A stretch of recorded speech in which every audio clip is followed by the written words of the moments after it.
back. This is another episode of WELLth Life where in 10 minutes I'm going to give you some tips, tricks to improve your wealth. Wealth being a life where you feel rich in your mind, your body and your soul.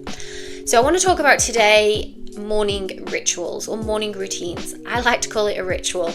This is one of the things that people ask me about the most because they feel their mornings are chaotic, they're busy, they're rushing around, they're trying to get kids ready for school, and they feel like then it puts them on the back foot.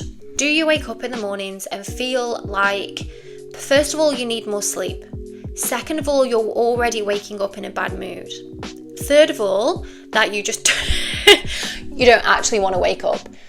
And that's okay, because without having your morning rituals, it is hard to get out of bed. It might be cold, it might be dark, and you've got to go to work. And you know that as soon as you get out of bed, you're faced with an influx of mom, or to-do lists, or emails, or WhatsApps. And it's really important to have a morning ritual that allows you to start your day on the good foot. What is there a saying? If you're on the back foot, on the front foot, I guess. Now, there is a science behind your morning rituals. If we have a nice, clear start to the day, calm, our brain is more receptive. So the way that we start the day will then have a knock-on effect to how we perceive and what we do for the rest of the day. So for example, if you're rushing around in the morning and you're stressed and you're spiking your cortisol levels early on, the rest of the day you're going to find that follows a similar pattern. Or you have a crash in the afternoon because your cortisol levels are suddenly dropping, or you're on coffee and you're caffeine high, or you're reaching for sugary snacks, and it's just a repeat every single day because you're starting your morning in a way that isn't setting you up for the rest of the day. Now think about those days when you might be late and you're rushing around, and the rest of the day then feels like a rush. You can never really settle into the day. And even those days when you stub your foot and you're swearing and you're mad and then you're late and your sleeve gets stuck to the door and you can't find your car keys. And again, it has this rolling effect on the whole day.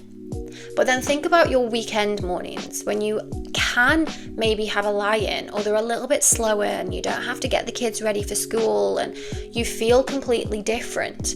Now, of course, some of that might be because, you haven't got to go to work, but why can't every day be nice and smooth? Why can't every morning feel like a weekend morning? And I know you're thinking because we've got to go to work, but allowing yourself to have a ritual, have a routine in the morning that's going to allow you to feel good throughout the day.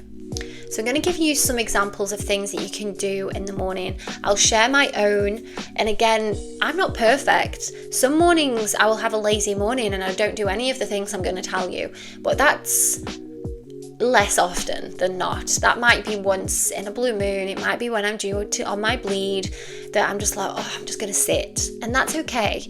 And I don't have children, I only have dogs. So again, you will need to adapt these to suit your own life. Now, first of all, I would say have a look at the time you're getting up. So are you leaving it to the very last minute that you don't have time to do anything else? Reflect on this, and can you give yourself, is that 10, 15 minutes extra sleep really going to make a difference? Can you go to bed 10 or 15 minutes earlier so you can get up a little bit earlier before everyone else gets up, and give yourself this time? And this could be 5 minutes, 10 minutes, 15 minutes. I wouldn't say any longer, especially if you're going to work.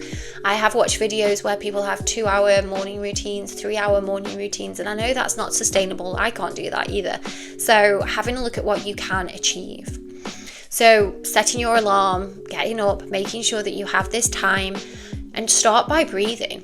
You can do this in bed even. Once your alarm goes off, just inhale and exhale, connecting with your breath. Maybe trying a few rounds of box breathing. So you inhale for 5, hold for 5, exhale for 5, hold for 5. and just keep repeating. Now what this is doing is connecting with our parasympathetic nervous system from the get-go, and we're keeping everything nice and calm straight away. You could also do a mini meditation. So when you've done your breath work, just lying there, focusing on your breath. I'm inhaling, I am exhaling, all of this before you've even moved, but just making sure that you don't fall back to sleep. It might be that you have to get up, use the bathroom, and maybe then lie on the bathroom floor or roll out a yoga mat, and do this lying on the floor so you don't fall to sleep. Next, drink some water. Drink water before you do anything else. Well, after that, but then before anything else. So do your breath work, do your mini meditation, drink a glass of water before coffee, before breakfast, just to flush out your system.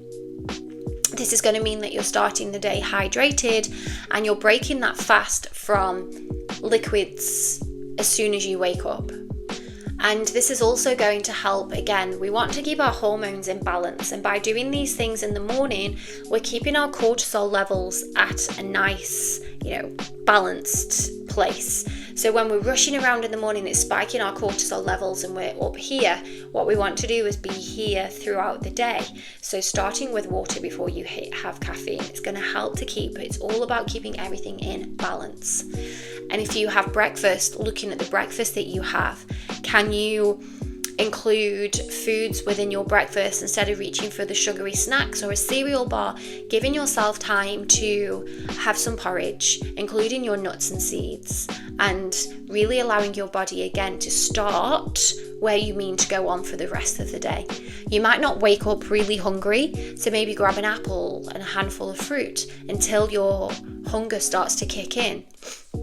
A word of caution here though, if you are not hungry in the morning, this could also be a sign that your cortisol levels are spiking.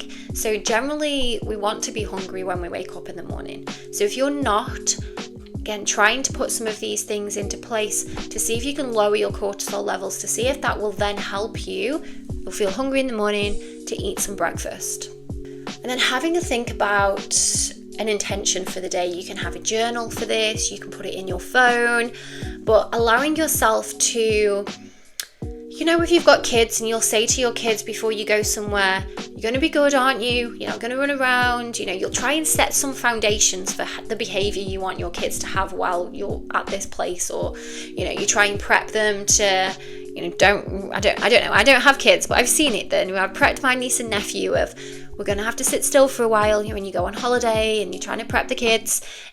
Doing this for yourself, but in the mornings. So it might just be that in the morning you write down that today I intend to be calm.